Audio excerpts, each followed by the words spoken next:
الحمد لله نحمده ونستعينه ونستغفره ونؤمن به ونتوكل عليه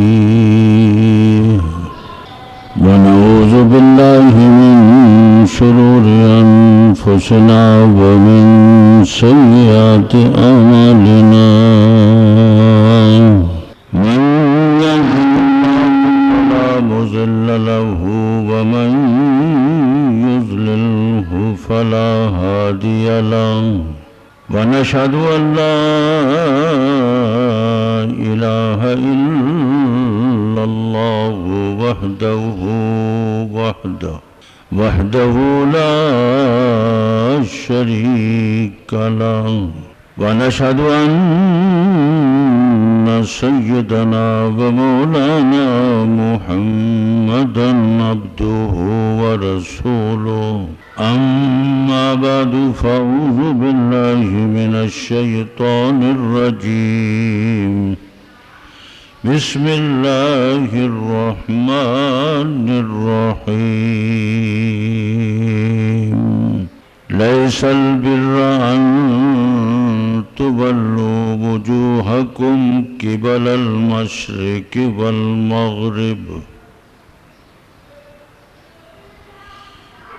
ولكن البر من آمن بالله والملائكة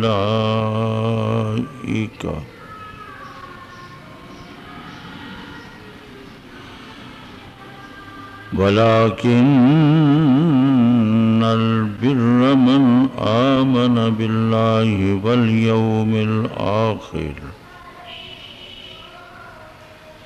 والملائكة والكتاب والنبيين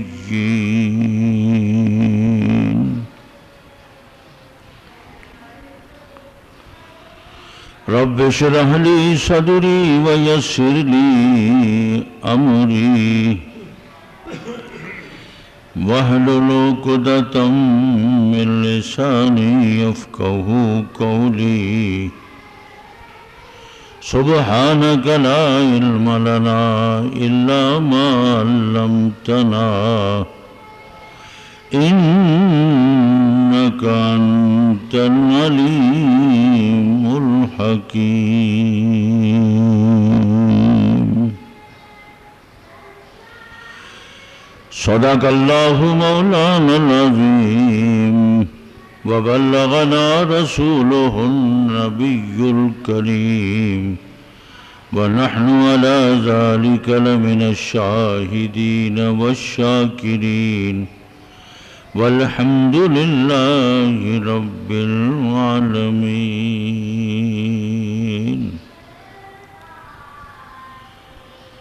اللهم صل على محمد وعلى آل محمد كما صليت على إبراهيم وعلى آل إبراهيم إنك حميد مجيد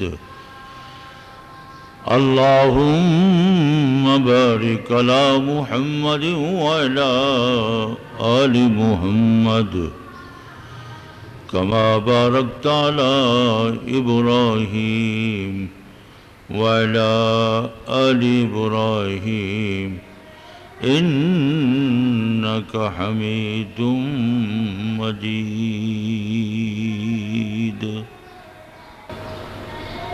قابل صد احترام دوستو،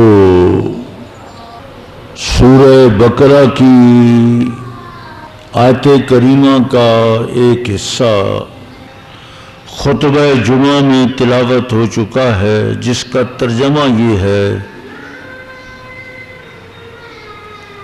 لیس البر ان تولوا وجوہکم قبل المشرق والمغرب،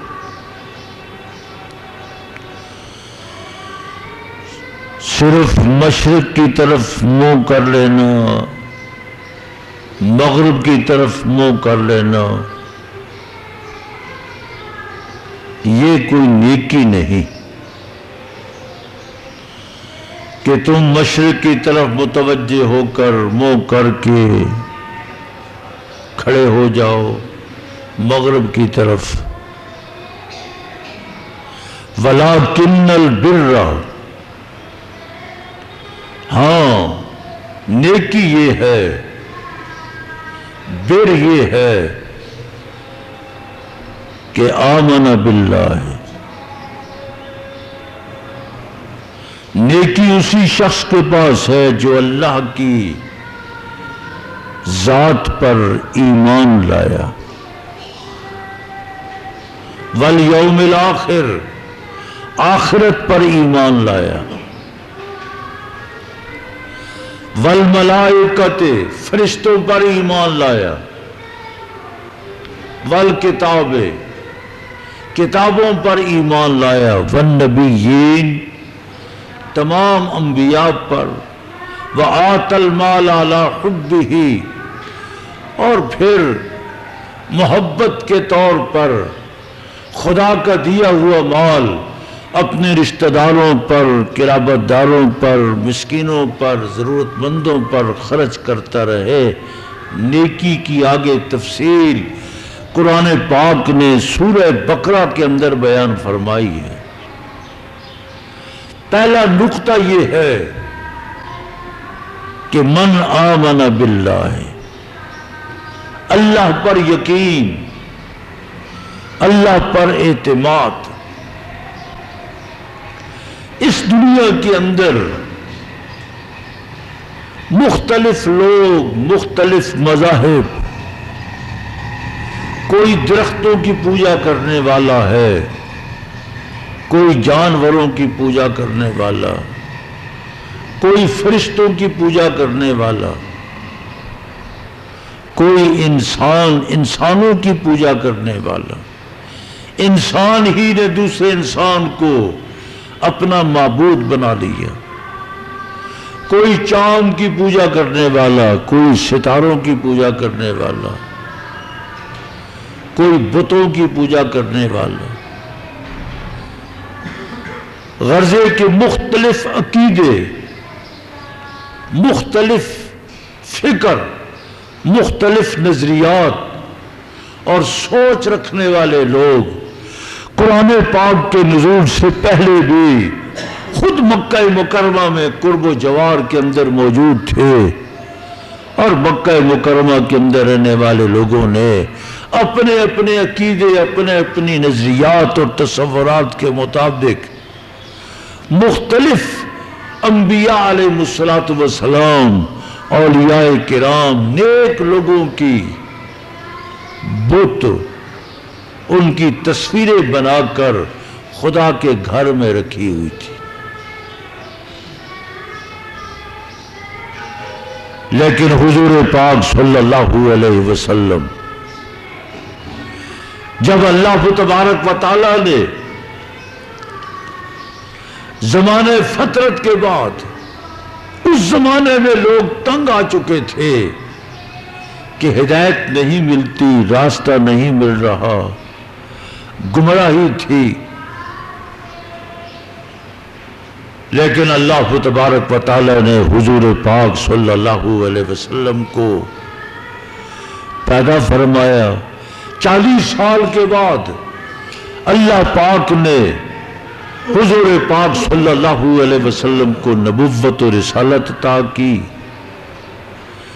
حضرت صدیق اکبر رضی اللہ تعالیٰ عنہ، حضرت سیدہ خدیجہ رضی اللہ تعالیٰ عنہ، حضرت زید بن حارثہ رضی اللہ تعالیٰ عنہ، اور حضرت علی رضی اللہ تعالیٰ عنہ، یہ وہ سب سے پہلے مسلمان ہیں.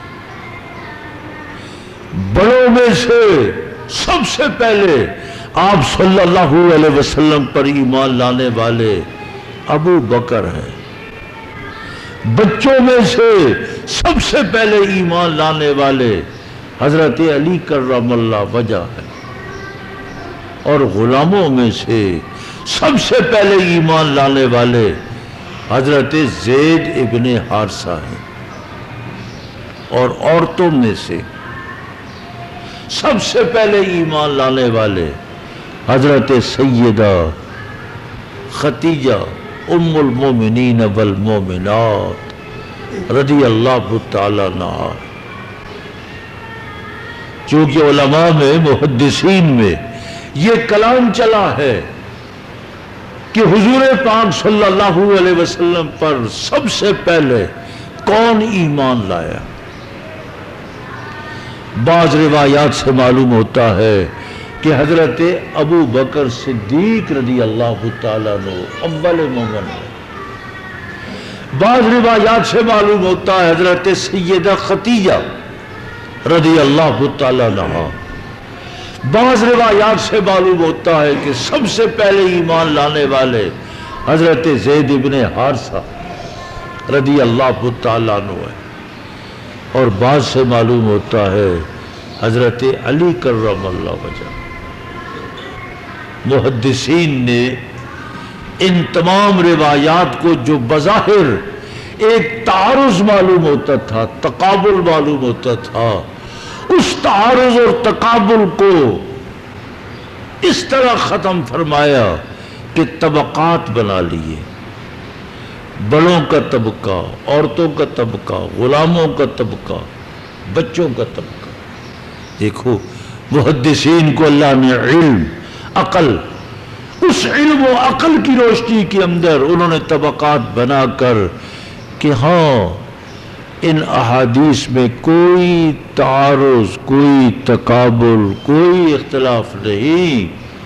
جو بڑے لوگ تھے، بڑے صحابہ تھے، ان بڑے صحابہ میں سے، بڑی عمر والوں میں سے سب سے پہلے مومن حضرت صدیق اکبر رضی اللہ تعالیٰ عنہ ہے، اور غلاموں میں سے سب سے پہلے ایمان لانے والے حضرت زید ابن حارثہ رضی اللہ تعالیٰ عنہ ہے،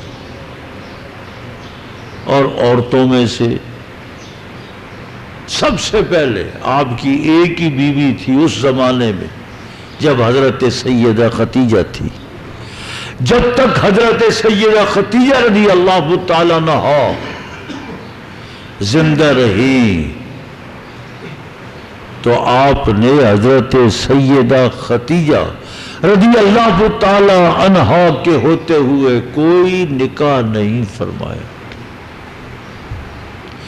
جب حضرت سیدہ خدیجہ رضی اللہ تعالی عنہا انتقال فرما گئی، رخصت ہو گئی، تو پھر آپ نے حضرت سیدہ سودا رضی اللہ تعالی عنہا سے نکاح کیا۔ اس لیے عورتوں میں سے سب سے پہلے آپ صلی اللہ علیہ وسلم پر ایمان لانے والی حضرت سیدہ خدیجہ ہے۔ کوئی تعارض نہیں، کوئی تقابل نہیں۔ اس لیے قرآن پاک بھی یہ کہتا وَلَٰكِنَّ الْبِرَّ مَنْ آمَنَ بِاللَّهِ، اللہ کی ذات، اللہ کی صفات، توحید ذات، توحید صفات، توحید افعال۔ اللہ کی ذات ایک ہے، اس کا کوئی شریک، اس کے برابر کوئی نہیں، وہ تنہا، اکیلے، ایک یکتا۔ اس کی صفات بھی اپنی ہیں، وہ اپنی صفات کا خود مالک ہے۔ صفاتی طور پر بھی اللہ تبارک و تعالیٰ کی توحید کہ یہ صفت اللہ کی ہے، اس اللہ کے افعال، اللہ کا عمل پوری کائنات میں ایک ہے۔ یہ پوری کائنات خدا کی کائنات ہے، خدا کی مخلوق ہے، اور اللہ نے اس پوری کائنات کو غیر منقسم، اس اللہ کا تصرف، اللہ کی قدرت، مسلسل رات دن ہر آن سیکنڈ اس کائنات کے اندر اللہ ہی حکمران۔ ان الحکم الا للہ، زمین بھی اللہ کی ہے، آسمان بھی اللہ کا ہے، یہ فضا بھی اللہ کی ہے، سیارے بھی اللہ کی ہے، سمندر، دریا، درخت اور جتنی بھی یہ بیلدار درخت ہے، تب تلہ آور درخت ہے، تب پھول ہے، موسم ہے، یہ موسموں کی تبدیلی، موسموں کی رنگینی، اور دنیا کے اندر طرح طرح کی رنگینیاں ہے، یہ سب کچھ اللہ کے حکم سے یہ تبدیلی آتی ہے۔ اس کائنات کے اندر کسی کا کوئی تصرف نہیں، خود اللہ تبارک و تعالی فعال لما یرید، جو چاہتا ہے اللہ کرتا ہے، یہ اللہ کے اختیار میں ہے۔ اللہ پاک نے یہاں فرمایا سب سے پہلے ایمان لاؤ، خدا پر اعتماد رکھو، خدا پہ بھروسہ رکھو، اللہ پہ توکل کرو۔ یہی توکل ہو کہ اس کائنات کا مالک اللہ ہے، یہ اللہ کے قبضے میں ہے، میری زندگی میری موت بھی اللہ کے قبضے میں ہے۔ قل، اے میرے پیغمبر، اے میرے حبیب صلی اللہ علیہ وسلم اعلان فرمائے، ان صلاتی و نسکی و محیای و مماتی للہ رب العالمین لا شریک لہ، میری نماز بھی، میرا روزہ بھی، میری قربانی، میری موت، میری زندگی اس اللہ کے لیے جو کائنات کا رب لا شریک لہ، اس کا کوئی شریک نہیں۔ دیکھیے اللہ پاک نے بر کی تعریف فرمائی کہ سب سے پہلے تو ایمان ہو، ایمان کے بغیر کوئی نیکی نہیں۔ صبح سے لے کر شام تک اگر اللہ کی ذات پر، انبیاء علیہ السلام پر، آخرت پر، کتابوں پر، فرشتوں پر، برزخ پر اگر ایمان نہیں ہے تو کوئی نیکی نہیں۔ نیکی کا معیار ہی ایمان ہے، اللہ پہ اعتماد ہے۔ اللہ پاک ہم سب کو ایمان کی دولت سے مالا مال کرے۔ سنتیں پڑھ لیں۔